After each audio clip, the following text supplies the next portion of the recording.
Trying to balance jiu-jitsu and lifting is hard enough as it is, so you definitely don't want to be wasting your time on things that are going to make it even harder. So many people make these mistakes because there just isn't great information out there on how to structure your training properly. So in this video, I'm going to run through 4 common issues that you should look to avoid if you're looking to get stronger and build muscle as a jiu-jitsu athlete. I've worked with hundreds of jiu-jitsu athletes over the years, all the way from professionals to hobbyists who just train for fun. And these mistakes are common across all of those people, so I absolutely guarantee that you're definitely making at least one of these. So let's get into it with the most common thing that I see a lot of jiu-jitsu athletes doing wrong, which is trying to do far too much in the week. It can be really challenging to try and get all your jiu-jitsu and all your lifting done in the week, so don't make this mistake and make it even harder on yourself. Stop trying to blast out a crazy amount of training every single week and get to the gym 3 or 4 times on top of likely 5 or more jiu-jitsu sessions in the week. This is just not feasible. Maybe it is if you're unemployed, and one way or another you're only going to get 1 or 2 weeks of this done before the wheels come off and you completely lose your momentum. Instead, you want to focus on getting 2 really high quality weightlifting sessions done in the week. In these sessions, focus on good quality movements. You want to get some plyometrics in at the start, some key strength and power work, some hypertrophy work to build up the musculature and work on your weak points, and then cardio if you have the time.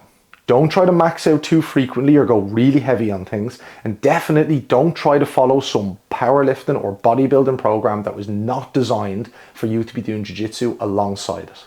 This is just going to leave you feeling so burnt out, and you're going to be sitting in training, sitting out every other round, wondering why you're so burnt out and so exhausted. So focus on 2 high quality sessions a week instead of falling victim to trying to do far too much all the time. To help you with this, I've gone ahead and created a program for exactly this reasoning. The program's linked down in the description, and it's the best thing that you could be following as a jiu-jitsu athlete to ensure that you're getting in everything that you need, instead of just following some random program that you found online. And if you follow that, you can be confident that you're ticking the box and you don't need to add anything else to it. And all of this brings us nicely onto our next point of the next thing that you should be avoiding, which is going far too heavy in the gym. Picture this, you're smashing a really productive week of training. You've nailed your jiu-jitsu sessions for the week and you've prioritized improving your techniques and getting better at the sport. Now, later in the week, it's time for your first gym session of the week. You go into the gym, full of momentum, feeling good. Surely now it's time to max out your squat, right? Wrong. And this is costing you a lot more than you realize. And I can't tell you how common this problem is. I've met athletes at the highest level in jiu-jitsu who still suffer from this. They want to train hard and they want to feel productive, and they're good at training. So when they go into the gym, they feel like they want to do something that's really productive. So they go all out. They go into the gym, they max out on their squat, but this is costing you so much. For a start, you're robbing yourself of a huge amount of the energy that you have left for all the other training sessions in the week. Going super heavy on big compound lifts like squats and deadlifts is very fatiguing, and it's building up the worst type of fatigue that you could have in training, which is central fatigue. You see, you could kind of think of central fatigue as nervous system fatigue.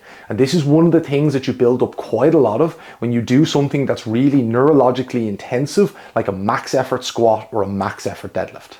This affects everything from your mood, your energy, and your ability to deal with injuries when they come up. This is opposed to local fatigue, which is effectively just local muscle soreness and fatigue. This is fine, and you can build up local fatigue, and you will build up local fatigue as you train throughout the week. But if you go super heavy and push it hard all the time, you're going to build up a huge amount of central fatigue, and it's going to be so much harder to recover from all your training, as well as limiting how much energy you're going to have for everything else. And the worst part of it all is you just don't even need to bring yourself to this point. If you're looking to build strength and get stronger to complement your jiu-jitsu, you just need to bring it up to a certain level and allow energy for everything else that needs to happen in the week. And working to a good intensity, say 85% of your rep max, is perfectly sufficient for moving the needle and leaving you enough energy for all those other things. So when you push yourself past this, you're not necessarily gaining any more. You're just robbing yourself of all the energy and preparedness that you need for all your jiu-jitsu then later in the week. But there's another way that you could be doing this to yourself without going too heavy or doing too much in the gym. And that's the next thing that we're going to talk about. And this is another very common issue with jiu-jitsu athletes.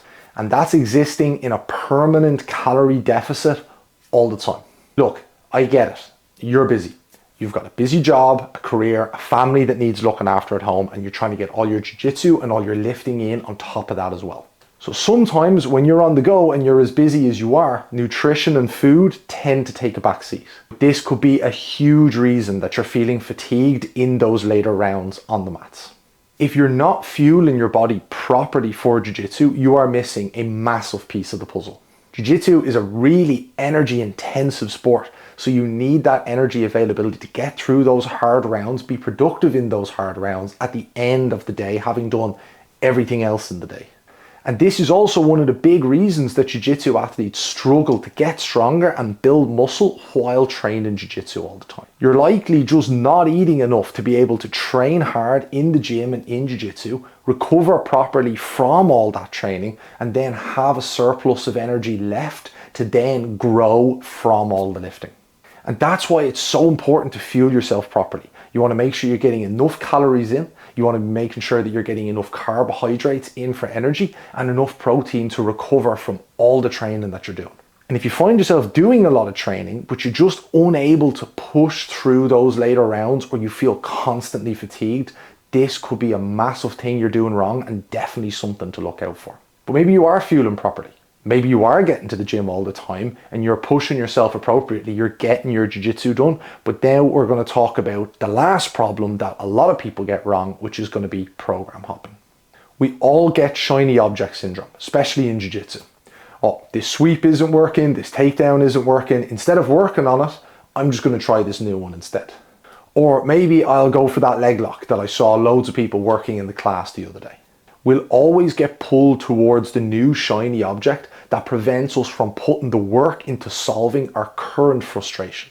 But just like in jiu-jitsu, this is absolutely killing your progress in the gym as well. If we want to get stronger from the work that we're doing in the gym, we need to give our body time to adapt to these sessions week after week. If you don't give yourself the time to learn the movements properly and then get better at them over time, you're robbing yourself of all the potential gains that you could have had with just these movements. And it's the exact same with jiu-jitsu. If you don't stick with a move and try to figure out how to hit that move when it's not working, you're never going to develop a really rounded understanding of the technique that you need to get good at it. Getting better at anything in the gym requires time on that program, time to learn the movements so that you can then load them up over time and give your body that time to adapt and get stronger. So instead of program hopping and looking for that next shiny program to do, try sticking with the one that you have and improving it over time. Unless you're working off a program that is just not designed for jiu-jitsu athletes at all. But again, you can solve that problem by going and downloading the program that's linked down in the description. That program has everything you need and nothing you don't. So you're much better off applying that for a couple of months instead of program hopping to something else. That way you'll be confident that you're not wasting your time in the gym, and at least when you are getting to the gym and putting that effort in, you know that you're going to be getting a return for that time in jiu-jitsu. But program hopping is a serious issue. I see so many people doing it. I'm sometimes guilty of it myself. You need to take a program that's working and stick it out for months and months at a time. So there you have it, 4 key issues I see a huge amount of jiu-jitsu athletes making when they're trying to get stronger. Before you go, a lot of people that watch these videos aren't subscribers. So if you want to get updated videos like this on jiu-jitsu strength and conditioning every week, make sure you go down and hit that subscribe button. Thanks for watching, and I'll catch you on the next one.